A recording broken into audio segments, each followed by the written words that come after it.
Now, how could depression be genetically related? Because it seems so much the result of external inputs. Depression can run in families.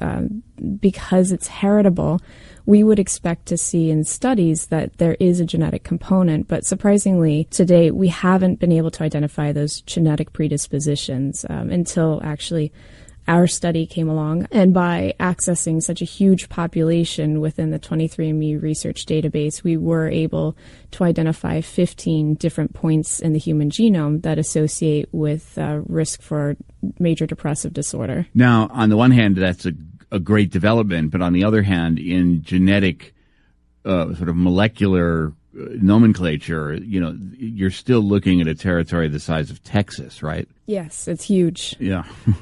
So how do you go? What's the next step? So the next step is trying to pick apart those 15 different landmarks in the human genome.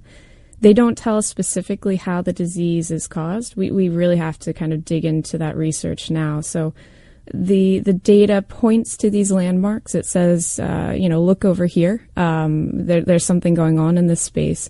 Now we need to identify within those regions the specific mutations or genomic changes that cause disease. We need to then identify the genes that are involved in that process, and then understand the biology. What goes awry?